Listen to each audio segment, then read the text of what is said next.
pulling the pennies out of the little coin thing in his wallet, and it's like, son, just give the person the $2 bills and take the change. Just go. How old's your son? 16. Oh, okay. Still too young for a debit card. Yes. But I do hate going to the lines and paying for something for like $2. Oh, yeah. With a debit card. Yeah.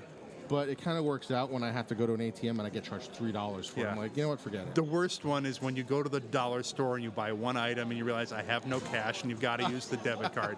So you feel bad, so you buy 5 or 6 more items? Yes, yeah. Yeah, All right, on I'll the get the air checkout line. freshener and the Tic Tacs. All right, fine.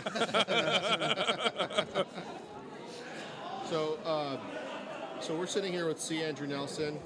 We had him on the panel, which was not planned. No. Was not planned that we were going to be on there. But you did great. That was thank fantastic. you. It was our first It was panel. fun. Despite what anybody says to you, you did great. All right. Well, I think we only asked 4 questions. You guys just went. There's so many. I had a feeling that there was going to be a lot of stories, and I was like, Yeah. I hope everybody gets their opportunity because we had never done one where it was 3 people at the same time. Right. Sadly, we've used up all the stories now, so I got nothing to tell you now. We'll just talk about. And that was C. Andrew Nelson, folks. Thank you. Actually, what I'd like to dive into is what we couldn't dive into this stuff is I guess more video game stuff. Sure. Being a Yeah. nerd that we are, I'm a huge gamer. Okay. I've played the TIE Fighter games. I've played the Jedi Knight games. Are you a gamer or you just work on the games? Because some people are like that.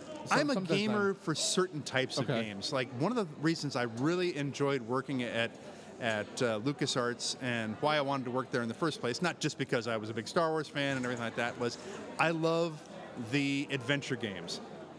Before I ever started working at LucasArts, I was playing Maniac Mansion and Zack McCracken, the early stuff there, and so I love that stuff. The Secret of Monkey Island, that sort of thing. that's And I was, classic. What and about I- all that Sierra, that company Sierra? Oh yeah, made all those King's kind of Quest games. I and love that Space stuff. Quest, yeah. Are you still a gamer now?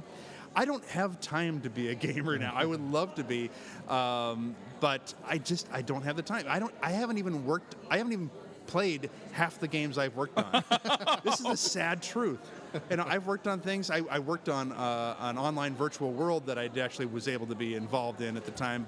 But when it comes down to just playing games, no, I don't have time to do it. I haven't even seen some of the films that I've worked on the effects for. Oh, really? Which is sad. Yes. So. Which a busy life. Which was the last movie you worked visually effects on? Last movie visual effects I worked on was, let's see, I did a film called Witness 11, which was, don't worry, you probably not heard it. It's more like a festival film type Okay. thing. But it was a very cool project. It takes place during the House Un-American Activity Committee hearings in 1949. You know, the Are You Now or Have You Ever Been a Member of the Communist Party? Oh, okay. Sounds like a Phantom Menace. And we had to recreate the time period, you know, on sort of a small Wow. budget. We had to make it look like the House chambers in Oh, wow. 1949. So we recreated what the house looked like at that point, and all the different newsreel cameras that we didn't have access to. We made them in CG and Wow. put them in the shots. And the trick was to make sure that nobody noticed there was any effects at all in the film. So to do that, we had to be very, very clever. And one of the things we had to do was a lot of crowd duplication. We had, those hearings were filled with people, filled Right, with right. the people that were watching, the people that were protesting, the press and everything. And we had 30 extras, and we had to make it look like 300 people. Yeah. And you can't tell. It worked out. You can't tell. So, because the moment on a project like that where it's all about the story and all about the characters, once somebody says, "Ooh, effect shot," you're done. You're dead. Right. That's it. Yeah. So. Well, I mean, in the Phantom Menace, they used Q-tips. Yes. And some of them, the miniatures, they were Q-tips Yeah. in there, and you can't tell. It's great. So one of the reasons why I was really excited about talking to you and Frank and Mark also is when I used to buy DVDs and Blu-rays, I don't do it anymore because Yeah. it's digital now. Yes. I would go immediately to the special features. I wanted to know how things were made. Yep. I can't Yes. do it. Like I was telling Frank, stick figures for logo. Yeah. But I find it fascinating how, like, you know, in one Star Trek, I saw that they were using Bic razors for the side of a shuttle. Yeah. In the Phantom Menace, you know, they're using women's razors for the communicators. Mm-hmm. You know, I love how things are done. Is that how, you know, I know you wanted to be an artist and stuff like that, but is the behind the scenes stuff what drove you to things you got today? Oh, absolutely, yeah. I from a very early age, I wanted to know how, you know, what made things tick. When I was 6 years old, my mom took me to Disneyland for the first time. And unlike a lot of kids that go and it's like, oh, hey, there's Mickey. Oh, I love you, Mickey, that kind of thing. No, I was like, how did they do that in the Pirates of the Caribbean? How did they make it look like everything's on fire? These aren't real actors. I mean, as a 6-year-old kid, I understood that this was not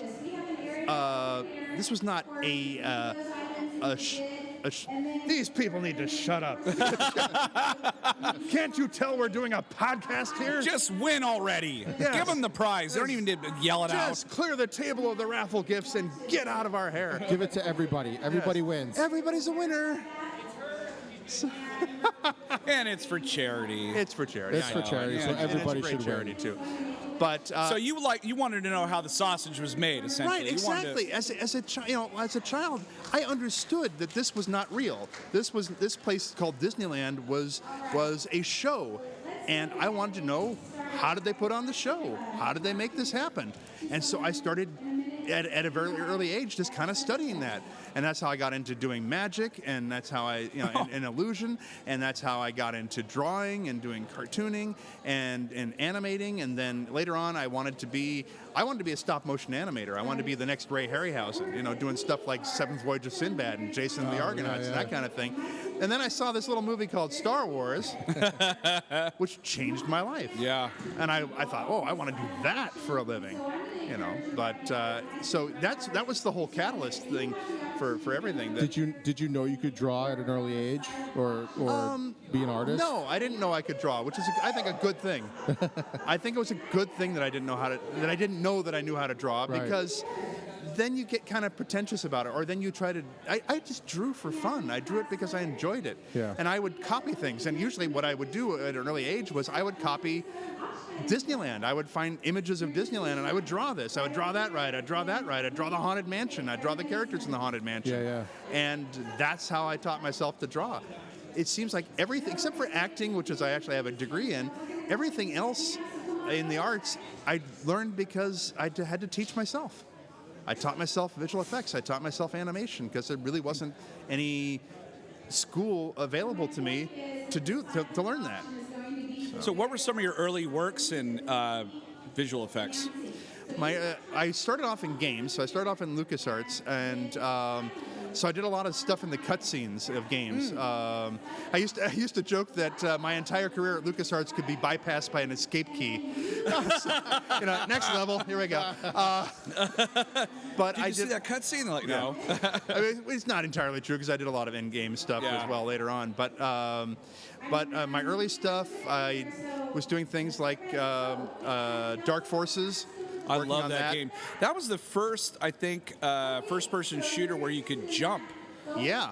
I don't think any other. I know people think it was Quake, but it wasn't Quake. No, it wasn't Duke Nukem either. Yeah, I think it was like. I think. Yeah, it was like ducking and jumping. Yes. I think was the first one to do that. Because I would get stuck on there was a one, I think it was Hoth.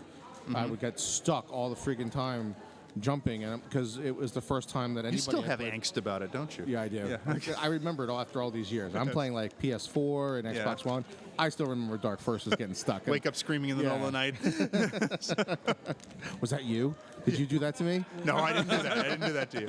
No, I only worked on cutscenes on that game. But It looks like you can jump over that rock. I swear. it was interesting because LucasArts would get accused of being like a me also, and we'll just tack Star Wars on it and everything.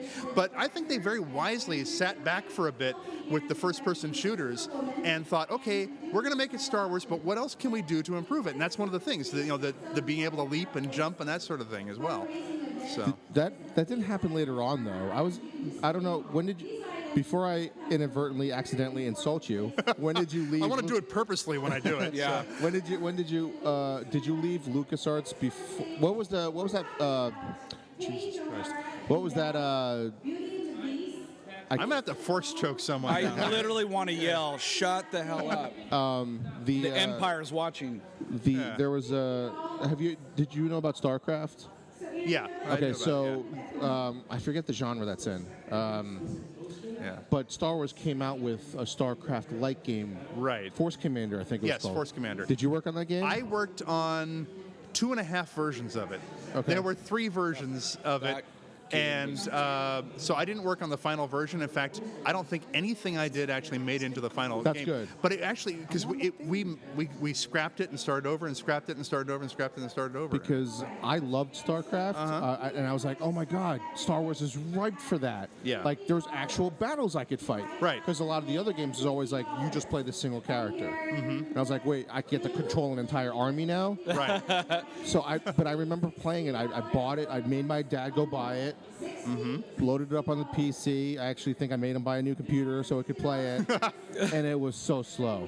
Yeah. It took forever to build anything. So they tried. I mean, I was a big Command and Conquer fan, and Dune. Yeah. I think they had a Dune one as well. So when I heard Star Wars was going to be going to that genre, I was just like, "Oh my God, I can't wait!" Right. It was the most disappointed I've ever been Yeah. in a video game. yeah. The sequels were a lot better. Yeah. Yeah. That was after I left. I was at LucasArts from 1993 to beginning of 93 to the end of 98. But see, that was the era. Like, did you work on like Sam and Max or Day I of worked the on Tentacle? Sam and Max. I worked on Day of the Tentacle. I worked Full on Throttle? Full Throttle. I definitely worked on Full Throttle. Which I heard. I think they're trying to bring that back. Oh yeah, it's been redone. Tim Schafer, who created that, he has his company Double Fine, and they've done it. They've got a deal going, and they've redone that. They redid Grim Fandango, updated that, which I worked on. I That love one that too. game, That's a too. great game too. Yeah. And Mark Hamill did voice on Full Throttle, Mark right? did 4 voices for us for Full Throttle. Yeah, 4 voices for Full Throttle. That was another favorite game of mine too. Mm-hmm. Nobody This is wants it. Oh, sorry. Of course, it's quite that. Is Vader going to have to choke a rebel? Yeah. Looks like you'd have to choke somebody else. The choke's on you. Yeah. I was really excited when I was reading your IMDb page. Just like we say in the panel, we internet stalk everybody because it's the only way to prepare for interviews, right? Exactly. It's I like, appreciate it because I've done other interviews where it's like they don't know anything about me. oh, we pull some random things out. We had one interview where we're like, were you on a game show host? And he's like, how did you find that out? Like, we internet stalked you, and we found the video of it. So your years with the CIA, can you tell us about that? No, I Yeah. can't. It's like, That's like a sniper rifle LED lights up on your forehead. So, the last game, I'll tell you, the last game that I worked on at LucasArts just before I left, I did a little work on Starfighter, but the last game that I worked on was Indiana Jones and the Infernal Machine. Oh, that was a 3D adventure, almost Yes, like Tomb Raider, but yeah, Indiana it was Jones. it was Tomb Raider. Yeah, it was Tomb Raider Yeah. with Indy. don't But think it was I funny played that because the one. last thing I was doing was I was doing tiling cycling animations at 16 pixels by 16 pixels. So it has to meet up with itself on every side. It has to be one continuous, image. I was doing like lava and water and stuff like that, and then it had to animate as well. And so it's like this it was driving me crazy. Oh, God, I went that from doesn't that sound good. to going to Industrial Light and Magic, and I'm working on 4K images doing matte paintings for the ground battle. And it's like, I can breathe. This is amazing. I have a whole canvas, a whole world to work with. So that's a pretty good promotion right there. yeah, Going from little pixels to 4K monitor. Going from 16-bit pixels to, hey, look, digital droids. Yes. And a digital background. Exactly, Nothing here exists. So we talked a little bit about this in the panel, but what kind of advice would you give to somebody who wants to be in this field of work that you're doing? I would say the first thing I would say to somebody is do you really want to? Yeah. And I'm not. Are you 6'5"? I'm not Nope. really. Yes, I'm not. I'm not trying to be silly here, but the No, fact it's is, true. it's a crazy business, and you have to have the right temperament, the right personality to be able to do it. And I see a lot of people who are incredibly talented, but they break in the business, or they do themselves in because they're trying so hard to impress people, and they just burn themselves out. But you have to have a sense of humor. You have to not, be a hothead, and you got to let stuff roll off your back. Take things personally. Exactly. So that's the first thing I would say. The second thing I would say is figure out what your talents are. Everybody has talent. I believe that every single person on this planet has talent. You are born with it. It is a gift you have when you enter this world. You cannot buy it. You cannot learn it. You cannot teach it. You cannot give it. Nothing like that. This person's talent is to interrupt this podcast. And she's doing a damn good job of it. Brilliant at She's it. killing it. No. The thing is, everybody has talent of some sort. We don't all have the same talents, though. And the trick is to recognize what your talent is and equip it for what it's to be used for. Yeah. So, I mean, for example, it's like, I love music. I would love to be a musician. But if you hand me an instrument right now, I can prove to you very quickly I am not a musician. Okay? When I play guitar, your hands are supposed to do two different things. My hands don't do that. I can't pluck the strings and move on the the frets hands, at the same time. yeah. That's just not me. But you find what you're good at that allows you to be involved with what you're interested in.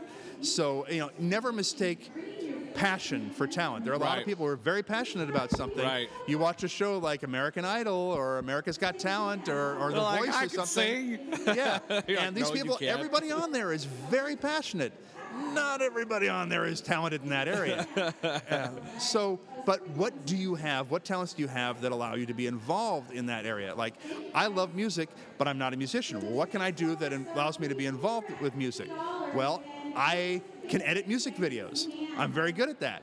I can do that sort of thing, but that allows me to be involved with something that I love, even if I'm not talented in the area that allows me to create that. That makes a lot of actual thing. sense. You still can kind of Yeah. work with that stuff, but you're not directly involved in it, but you can kind of, enjoy it and Right. work with it in your own way. Yeah, and I think that the biggest thing if you want to enter any field, but visual effects, animation, games, anything like that, you've got to just do it. You got to get out there and do it. Just start making a portfolio for yourself of stuff. Start teaching yourself how to do it. Take classes in how to do it. Collaborate with people. Put stuff on YouTube. Get your stuff out there for people to see. Just do it. And I think that's the most important thing. And then, the other stuff, finding where to get the education and everything is important too. But networking is really, we talked about that. Yeah, on the panel, networking is a big deal. That networking is huge. So, Oh, that's what we do with these type of things when we try to meet people. We try to So a little bit about us is that our first interviews that ever happened were at this expo last year. wow. And you guys are so good at this too. I mean, really? honestly, You think so? No, I'm honestly. All joking aside and everything, you guys are really good. I've done a lot of podcasts. I've done a lot of interviews over the years, and never goes this well. It would go a lot better if somebody wasn't screaming in my ear. Right. Supergirl would shut up. Number 483. Great, you won a Barbie. Dark Side Barbie is yours. She Said said a it was second done. ago that she'd go ahead and Said it sell it was on done. eBay. I was like, what? Why would someone bid on that and then sell it Wow. on eBay? Well, for the charity, they're raising money it's all for the for charity. Yeah. I mean, if that's the case, just That's why we're putting up with this, folks, because they're raising money for Make-A-Wish. yes, and that's a great charity. actually a very, very good. Well, that's why we do it. Yeah. Yeah. Last year we did it for exposure. This year we're like, We have made to go back. we were I brought Last a year we bunch of raffled Star stuff. Wars stuff that I didn't need, and we sold. We probably sold things with your likeness on it somehow. yeah, Probably did, yes. That we thought it was somebody else. And I'll get my cut from you later. yeah. Make-A-Wish has it. Yeah, okay, well, that's all right. While you're down there getting your cut, pull the PA. Yeah, all right, yeah. Okay, so before we get to what we call the big finish, we just have to ask that Dude, how did it feel to put on that costume, that Darth Vader costume for the first time? How did that feel? Blistering hot. Really? No, it is hot in there, but no, it's amazing. It was unnerving, really, because the first time I tried on the costume, I'll tell you the story of what happened. Yeah. If they'll let us. Yeah. I was, I got called to do this thing. It was a charity event. It was for Big Brothers Big Sisters of America. It was a live appearance. They wanted to do a meet and greet so the kids could have their picture taken with Darth Vader. And somebody knew that I had a background in acting, and they knew I was about the right size and everything, and so they suggested me for it. So I had to try on the costume. So Don Bees was from the ILM model shop, was the archivist at the time, and I called him. And he said, "Well, come on over to ILM. I'm over the model shop today, and come on over and we'll meet." And I'm thinking, "Cool, I get to see the model shop," because I was working just across the parking lot at But never got to LucasArts, go inside. but I never got to go inside the model shop. And I'm thinking, okay, it's going to be high security and everything like that. And it's like, "Hey, who are you?" and everything. No, I don't know whether I looked like I belonged there or not, but I had to flag people down. I say, "Excuse me, what? Excuse me, I'm looking for Don." Who? Don Bees. Yeah, he's back there. So I'm wandering through the model shop. You're and I'm playing seeing all with this stuff. lightsabers. Yeah, I'm seeing stuff from Ghostbusters 2 and Oh my Dragonheart God. and stuff like that. So I finally, but as I'm walking towards the building, before I even got inside, I could see through this big open doorway and down a hallway, there's the Darth Vader costume in a display case. And I'm thinking, oh my gosh, that's huge. I'm never going to fit into that. Well, at least I get to see the model shop. So I meet up with Don. And he says to me, and he comes up and he shakes my hand. And he says, "Hey, nice to meet you," and everything. "Hey, you're not claustrophobic, are you?" I go, "No." All right. So he introduces me to someone else from the model shop, Nelson Hall. And Nelson says to me, "Hey, great to meet you and everything. Hey, you're not claustrophobic, are you?" I go, Now you're starting to get "No, worried." I'm not." Then he introduces me to Grant Imahara, which everybody knows from Mythbusters. Mythbusters, now. yep. And Grant says, "Hey, nice to meet you and everything. Hey, you're not claustrophobic, are you?" By this point, I'm going, "I don't know, am I?" And so Either they're going to put me in the costume or kill me. yeah, exactly. So we wander around. He gives me the nickel tour of the model shop, and then we end up in that room with the Vader costume. And I'm looking at this thing in the display case, and I'm going, "That's not going to fit. That's not going to fit." And then Don said, "Oh yeah, this is one we made for Planet Hollywood. It's a bit beefier than the real one." I'm going, "Oh, phew," because they're all acting like it's a done deal. I'm going to fit this thing. So then I went up to Skywalker Ranch the next week to meet with Don at the Archives building and try on the costume for the first time. And the Archives building at Skywalker Ranch, it looks like a big barn from the outside. Inside, it's like this, perfectly climate-controlled building where everything from every Lucas production, if it's not out on display in a museum somewhere, it's there. Every costume, every prop, every miniature that you can think of is there. I would just absolutely die. All the stuff from the Star Wars films, the Indiana Jones films, the Ark of the Covenant is there. So jealous right Howard now. the Duck is there. They used to actually keep it inside the Ark of the Covenant. It's like, "Don't open it." It's like, but Michael Jackson's Captain EO costume was there. Everything you can think of. Wow. And so I tried on the costume, and it's an interesting costume because it's first of all, it's just a brilliant design. From Ralph McQuarrie and John Mallow, the costume designer, and Brian Muir, who sculpted the Vader mask and everything, just incredible. But it's 17 pieces if you include the lightsaber hanging off Holy the belt, cow. and you put it on very slowly. And because you want to make sure it looks absolutely perfect and everything, and they're even polishing up the helmet and everything to make sure it looks good under the lights. I realized and that, I everything. think, after A New Hope.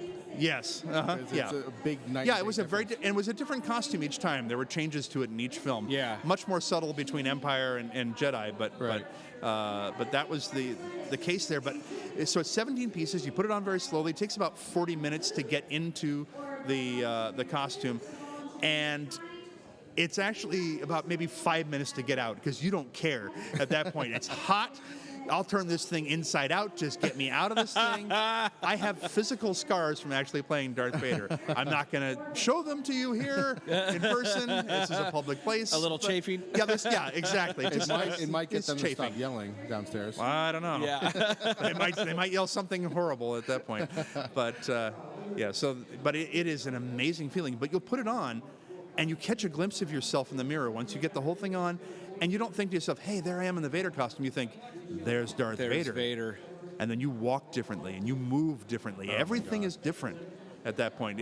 I have had to do walkthroughs and rehearsals and things like that as Vader without the costume, and you do your best. And I'm a classically trained actor. I did theater, I did Shakespeare, I did all kinds of stuff, but you can't be Vader without the costume. Yeah. You do your best, but you put that costume on, and all of a sudden, That's you attitude. feel it. Oh, yeah. I mean, I mean, especially since what you were doing, it was officially, like, not just, it wasn't even licensed. It was actually from ILM. It was the real thing. I Like actually wore pieces of the entire original trilogy at one point for something I was doing. And I think it might have been Rebel Assault too. I can't remember, but I had pieces from every single one of the original incredible. films. We saw the costume at Rancho Obi-Wan, but Yeah, I don't Rancho know how much of that is original, though. I think just a couple pieces, I think. It might be more original than you realize. Steve's got a lot of stuff. Yeah, So, yeah. Have That you that been place to is Rancho amazing. Obi-Wan? I've never been to. I've known Steve for years, and I've never been out to his ranch there. We went there Last year? August. Last yeah, August we went there. podcasted with him, too. It was awesome. It was Great guy. It was the best way. The biggest compliment I could give Rancho Obi-Wan is that it's so massive. As a Star Wars fan, you might get a little sick of the tour at the end. Wow. It's so massive Wow. because we were on our feet It's for overload. 5 hours. Yeah. Yeah. 5 hours, and by the end of it, we're like, how much possibly more can you show me? Yeah. And he's Oh. got a story for every piece. Yes, every single one, and he remembers it all. And the thing is, it's like if you think you found something that Like, he nope, doesn't nope. have, no, he's got it. He's got it. I got if 3 you different do- versions and of if it. you do, Yeah. pat yourself on the back. Yeah. Because I mean, he even has food that Yeah. you can't eat His big anymore. thing now is- like is Japanese food, like from Wow. like Japanese licensed Star Wars stuff that he gets sent. He was opening a box while we were there From Australia. Wow. From Australia, and people just send him this stuff. Yeah, because we're like, how much money you spend? He's like, well, I spend quite a bit, but people just send me stuff, man. He's like, just That's all the thing. the time. At some point, they just it start starts sending coming you in. stuff. I mean, we were You know? we were looking. There was FX lightsabers like I used to collect. It's too expensive for me to collect now, but there's FX lightsabers that he had stashed in the back behind the tour Yeah. that you weren't even supposed to see, but I just kind of peeked back there. Yeah. He had FX lightsabers that I didn't even know existed. Oh yeah. Like he had Asajj. Asajj Ventress is the one. Ventress's that- FX lightsabers. The curved I didn't even hilt, know yeah. those existed. He gets a lot of prototypes too and things like that. yeah. Yeah, I didn't think of that. Yeah, but he was great on the tour. Like I said, the best compliment I'd say is if you're a Star Wars fan, you might get sick of Star Wars at the end. And he had stuff stashed away. Like I saw a life-size Jabba because I was helping him with the table because we Yeah. were going to podcast with him. Yeah. He had a life-size Jabba that wasn't put together. in the back. So much stuff. And I can't wait till they open up that new section at some point. They said they were going to try to open up like a cantina. Yeah. To actually to utilize the Jabba. What scene? stuff. So going back to Vader, what scene in the special edition was it? Empire Strikes Back. Mostly Empire Strikes Back. That you filmed. Was it with the Emperor? You know, The scene with the Emperor? there's so much of it just kind of peppered throughout the special edition. The part that I always point people to because it's the easiest to spot is the scene where Vader leaves Cloud City, goes to his shuttle, and then goes to his Star Destroyer. He's being escorted by because that part was added in because That's and right. that's the easiest thing to spot. Yeah. That's so cool. yeah. So you've been more. So you've literally been Darth Vader more than anybody else. I mean, That's what they tell me, and I'm not going to argue with Lucasfilm. on yeah. that. You're like right on. You're like, I'll take it. That's a title worth having. Spent 12 years. I played Vader 70 That's times. amazing. After a while, my wife That's made me so keep cool. count. So I Did bet. you when they started filming Rogue One, did you put your name in the hat? I always figure, hey, they know where to find me if they need me. But they cast 2 other guys. Took 2 guys to replace me. Yeah, No, yeah. I joke about that because people ask me, "Oh, do you feel bad that they didn't use?" I say, "No." I'm like, look at my gosh, I had a 12-year run at this thing. Yeah. For something that I thought was a one-off. To be Yeah. something that iconic What a for blessing that is long. that? Yeah, exactly. And I cool. thought they did a great job. I loved Rogue One. Yeah. Yeah, I did- absolutely we did too. loved Rogue One. Not only is it a good Star Wars movie, it's a good movie. Yeah. It's just a good movie, and the ending is amazing. I don't want to spoil it for anybody, You but can. We've already spoiled it. yeah, but if you've seen New Hope, then it's already spoiled for you. But the whole sequence at the end with Vader, and chasing after him, and it's like, can they get the plans there? You know they get the plans. You've But seen you're the still other movies, freaking out. But you're going, oh my gosh, how are they going to make it? I literally went home after that movie and I had a nightmare. I was Yeah. like, what if I was stuck in that hall? I'm like, I'd be dead. Yeah. That was there's the nothing first, you could do. Because again, I grew up Yeah. later on. Like I never. The first Star Wars movie I ever saw in theater was actually not Episode 1. Now that I remember, it was actually the special edition of A New Hope. Oh, It was okay. the Yeah, first yeah. time I Yeah. saw it in theater. Yeah. So I grew up where Darth Vader was on my lunchbox and a plush doll. So Yeah. he was no longer this Menacing, evil, menacing villain. Right. When I went to go see Rogue, I'm getting goosebumps even thinking about it right now. That's how big of a nerd I Yeah. am. When I went to go see Rogue One in IMAX and he ignites the lightsaber in the dark Yeah. hall, it was the first time that I was actually frightful of Darth Yeah, Vader. it makes Vader scary again. Yeah. That's the great thing about Rogue One is it makes New Hope a better movie. It If you does. watch You it can and watch then it watch back New to Hope again, it's like, oh, that adds such a layer to this now. Yeah, we really enjoyed it. That Vader scene, it was only short. We knew it was coming because the internet can't shut up. Yeah. We knew it was coming, but Not like we that. still weren't prepared Right. for that just again. I saw it at ILM, and we had a screening there. Way to trump me. I just said IMAX. And you're like, I saw it on ILM. You're like, I got you. Oh, you went to see IMAX where everybody else didn't see Gareth it? Edwards I was saw where sitting they next to made me. it. I saw where they made it. Yeah. No, I loved it. I mean, hats off to John Knoll for coming up with the story and everything like that, and Man. executive producing it. John's a great guy. I worked with him at ILM. It's funny. We used to have a thing at Industrial Light and Magic. They would do a series of screenings called the Flicks screenings, Flicks, Flicks, and we would get like a classic film like North by Northwest or The Godfather. We'd get the best print we could get, like a 70mm print, and we would show it in like the big, beautiful screening room that we had at ILM. And somebody would get up before the movie and give a little historical background, and then this would be after hours, and we'd see. It was a lot of fun. Well, there was another group, sort of a rogue rival group, that would have the Flex screenings, Flecks, which if you look it up in the dictionary, it's pretty disgusting. It's like the stuff that sticks inside your intestines. And we would do screenings of bad movies. Nice. Like Mystery Science Theater kind of bad movies stuff. But it was a film that somebody at ILM had worked on, but it wouldn't be an ILM project, so we could never do Howard the Duck. As much as we would love to, but we would find out that somebody had worked on something. We'd get a print for it. We'd watch it in like the not so nice screening room, the one we could actually eat in, and we'd sit and heckle the movie. But we would shame that person into coming to the screening. So it's like, hey, did you know that so-and-so worked on Leprechaun 2? Oh, wow, we got to get that one in. Oh, that's awesome. John Knoll, to his credit, is the only person who ever volunteered their bad movie. He came to us and said, I worked on Spaced Invaders. Oh. And it's like, really? Okay. You're coming, John. What was your movie? I didn't do one. At that point, the only films I had worked on, I worked on Howard the Duck. I was an actor in Howard the Duck, but we couldn't do that because it was an ILM production. Menace? But no, this is before. Yeah, no, we couldn't do that. No, hating on the prequels. Huh? That's right.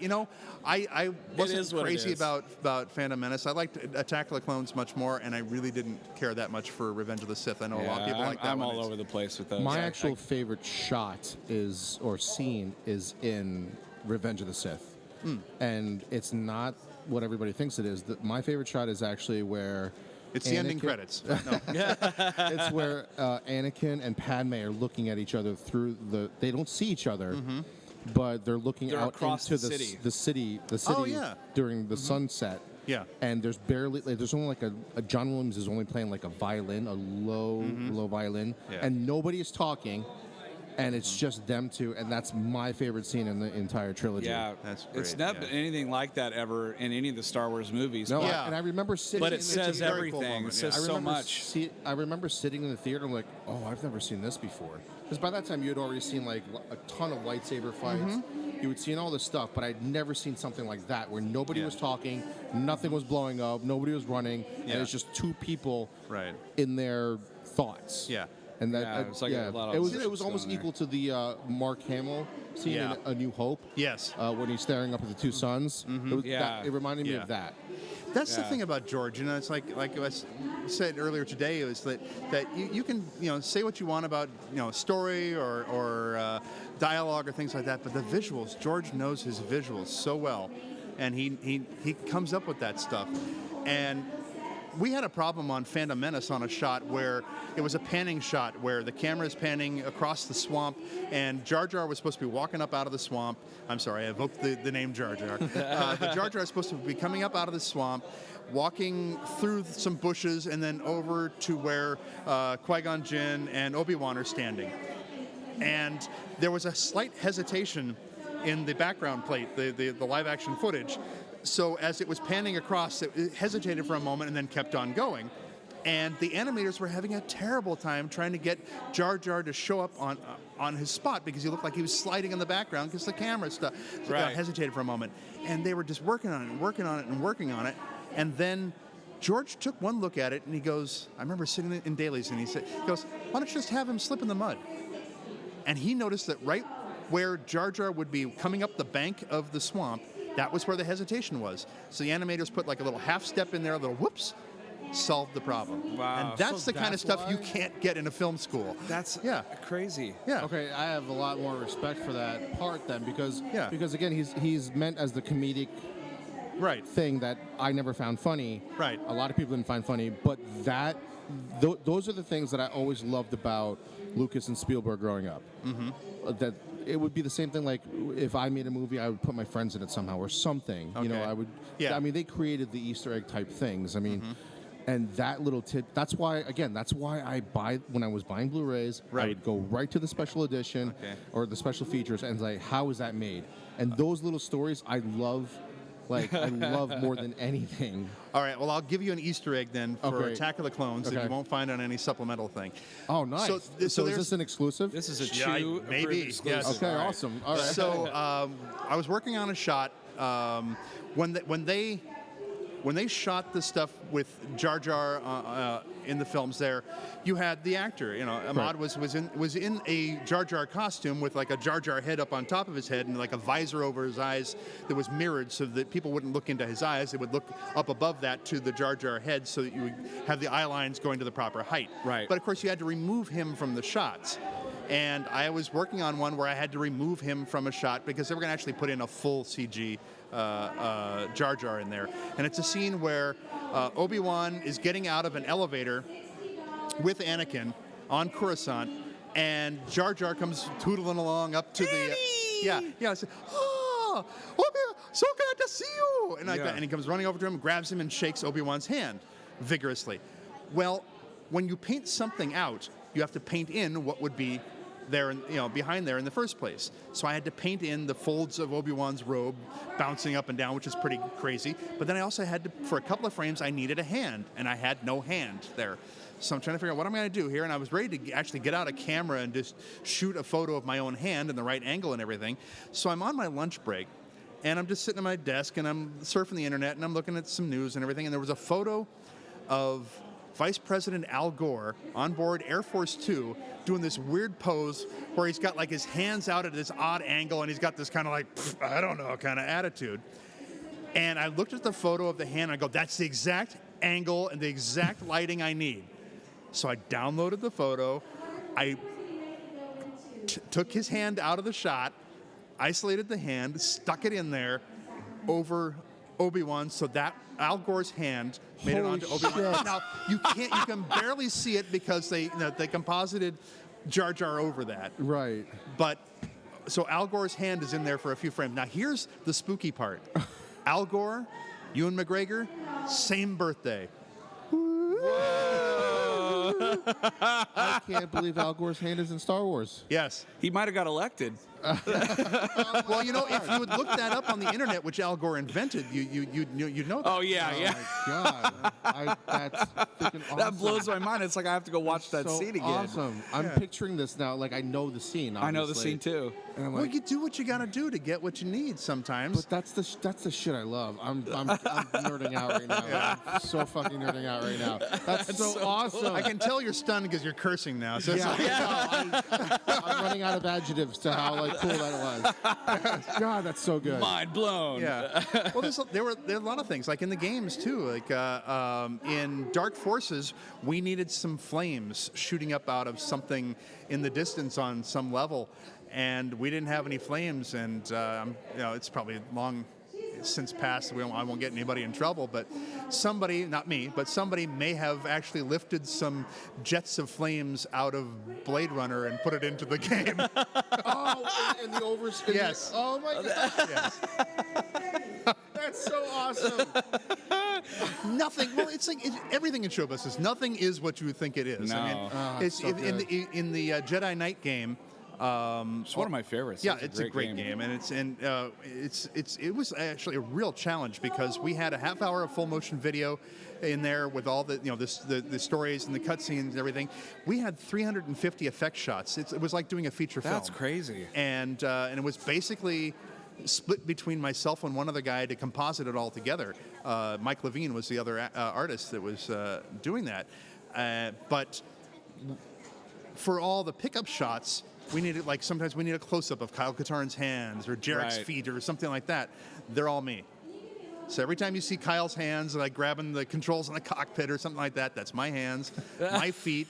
If you look at the dark side ending, because you could play light side or dark side, and it had a different ending. At the ending, Kyle's got that little projector pod that he's looking at the holographic image of him and his father, and it's like the last bit of his goodness in him, and he drops it and steps on it in the thing. Well, that's my hands, my feet for that when you see that.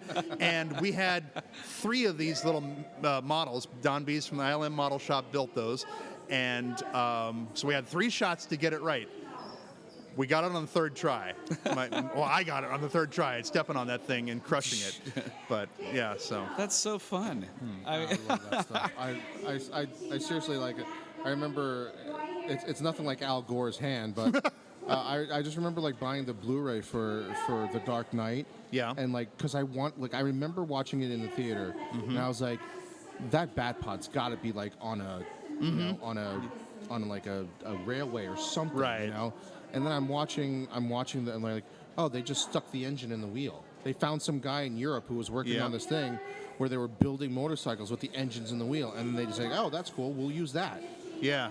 And like they were filming it. They were doing test shots where they said that they were trying to have Batman have a backpack to retract the cape. Yeah. But then during the test shots, the stunt guy who was running around the Batpod, Right. they found that because the wheels were so massive and the speed that he was going at, there was no way that the cape would ever snag in the wheel.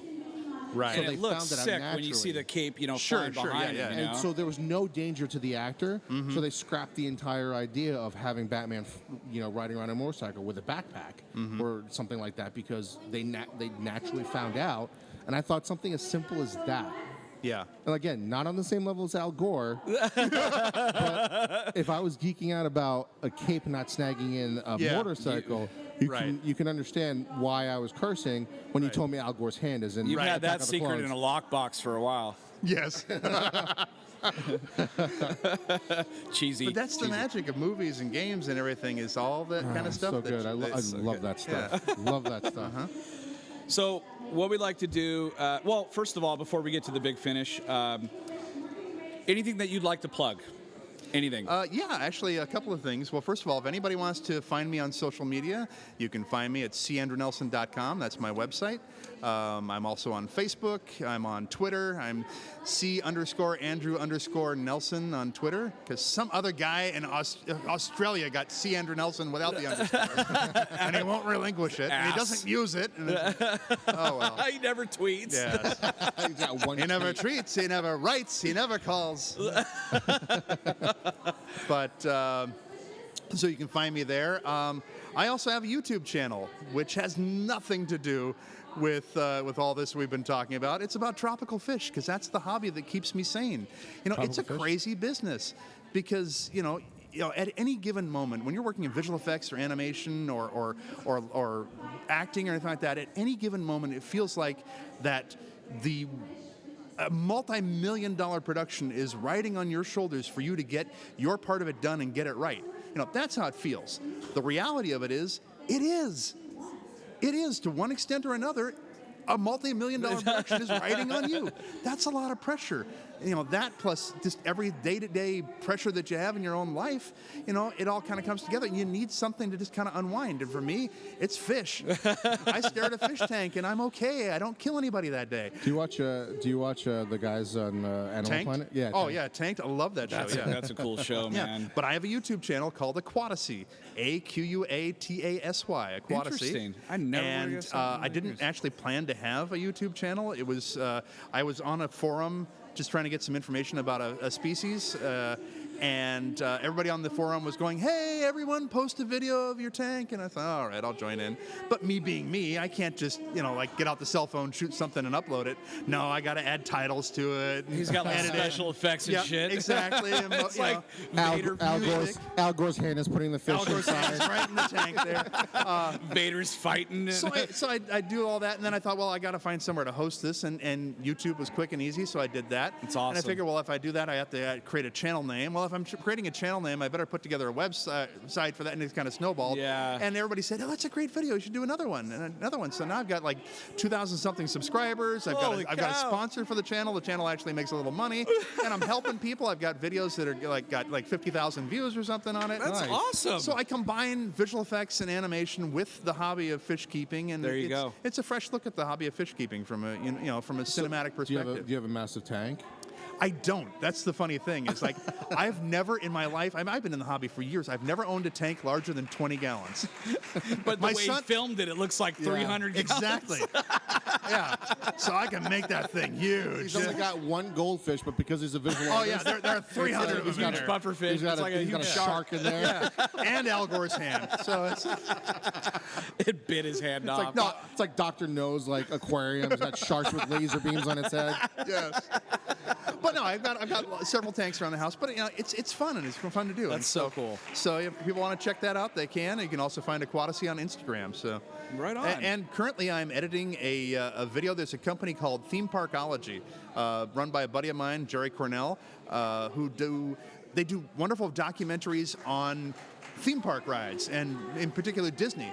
And which is great for me because that's how I got started. Was like all this was I love Disney, I love Disneyland and all that sort of thing. And so I'm currently editing a documentary on the Pirates of the Caribbean and doing right all the on. animated intros and things like that for it as well. So cool. that'll Very be coming out cool. later this year, and you can find that at themeparkology.com. And Jack Sparrow or Johnny Depp's not in that one. Well, we'll see. No, I mean, Damn it! I thought we got an exclusive. Yeah. I don't know. He showed up on the riot the other Yeah, day. I know, That's that's true. what I'm That's saying. totally He might show up promotional at my thing. house and go, "Can you put me in the movie?" We have this theory that he no longer wants to be anything that he doesn't have either a white face or a British accent. I think you're right. I think Or you're a right. combination of the Yes. two. Yeah, or Tim Burton movie. Yeah. You want me to go first? All right. So we do this thing at the end of every interview. It's called the Big Finish. Everybody gets the same questions. Okay. It's interesting for us. It's like Inside the Actors Guild, but not as bougie. All right. What's your favorite curse word? What's your favorite curse word? Yeah, exactly. bloody hell? That's my favorite curse. All-time favorite character can be from any genre: comic book, TV, movies. All-time favorite character, Willy Wonka. From the Willy Wonka and the Chocolate, Gene Thank Wilder. you. Gene Good, Wilder. good. There is no other. Sorry, Johnny. There is no other. Sorry, Michael Jack. I mean, Johnny. Yes. What are so the follow-up question would be, if Willy Wonka was your spouse, I'd have a lot of explaining to do. what would you complain the most about Willy Wonka? That I don't get to wear the top hat.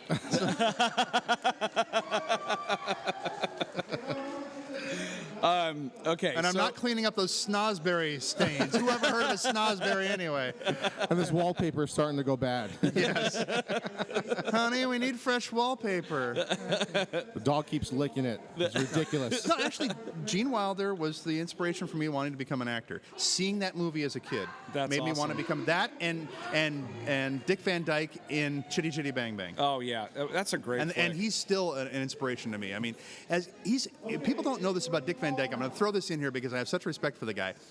At the age of 79, he decided he wanted to learn to animate, and he taught himself how to animate in Lightwave on the computer. And What? he's good. Yes. Really? Yes. He's got to be in his 90s now, isn't he? Yeah, he is. And he still animates, he still dances, he still acts and sings, and he's full of life. He's amazing. That dude You is. know? That's He puts me to incredible. shame. Yeah. And that's, I mean, he's a renaissance man. Yeah, That's incredible crazy. inspiration. Yeah. Willy Wonka had one of the freakiest. I remember watching that, and I think most kids, the first time you ever watch Willy Wonka is in school. Yes. And I remember that scene where they're going into the tunnel. tunnel, yes. And I'm like, wait, this is for kids? The way of freaked- knowing I'm kind of freaked out here. I love how which direction we are going. I mean, he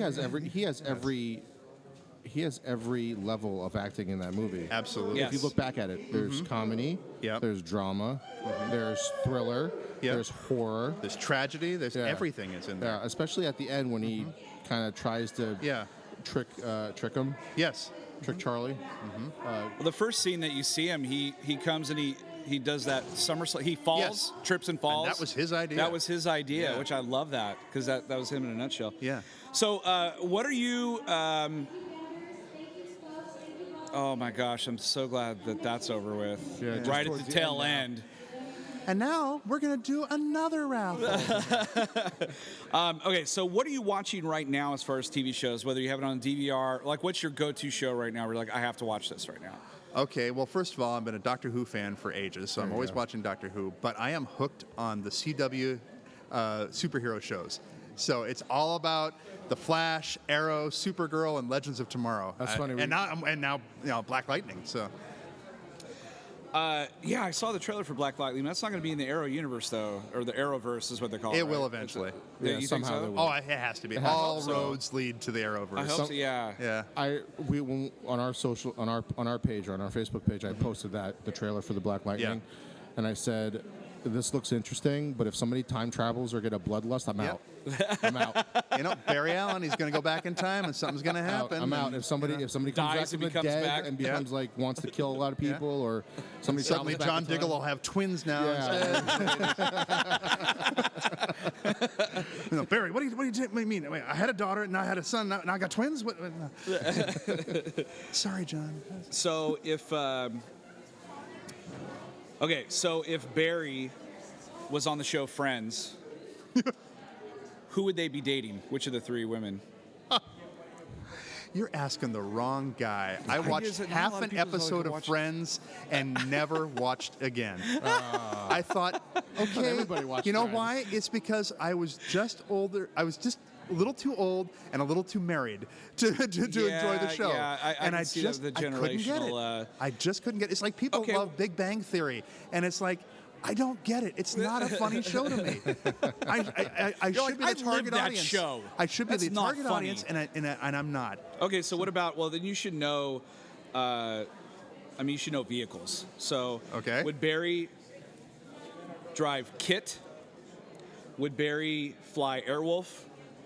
Or would Barry drive Street Hawk?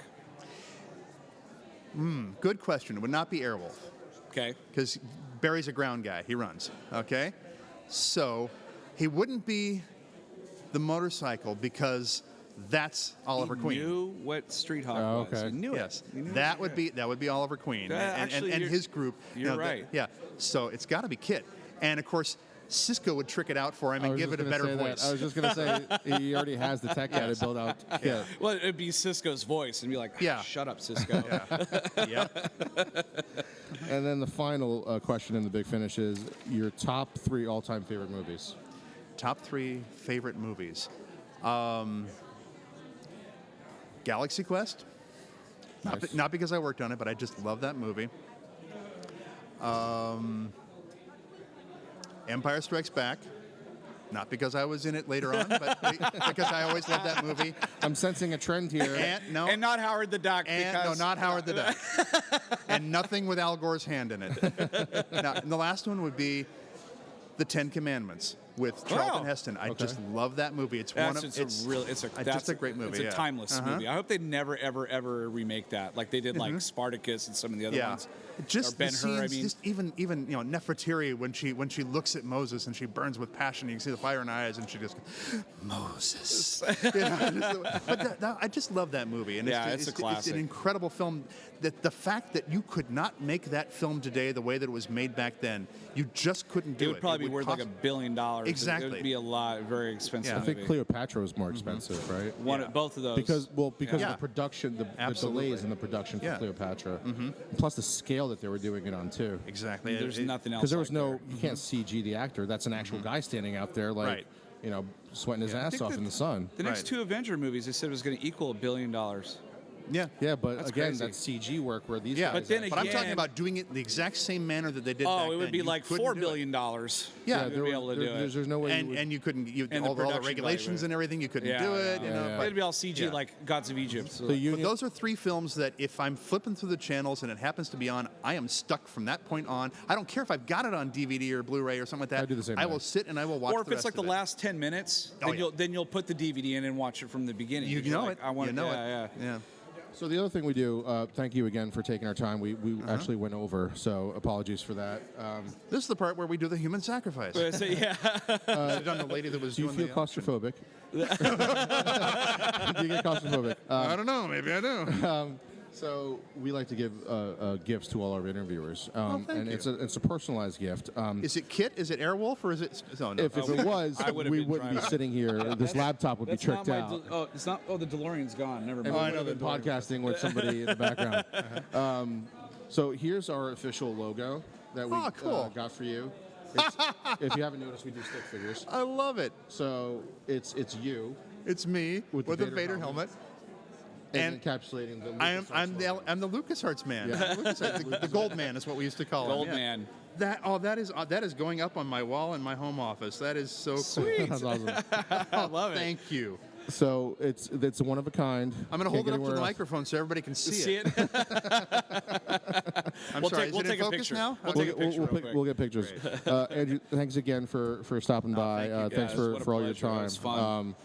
I can't wait to hear another thing that you have, like somebody else's body part. That's in a movie that you did. Like, Well, when you tune into the news and you find that what the hell is body parts? Wow. he seemed like knew? a nice guy. I didn't really. Al's think, looking for his hand again. Bring it back. Andrew, thanks again for spending the time Thanks, with us. Thank you for Andrew. Take having care. me. And the force is strong with Chew on this. Thank you. Appreciate it.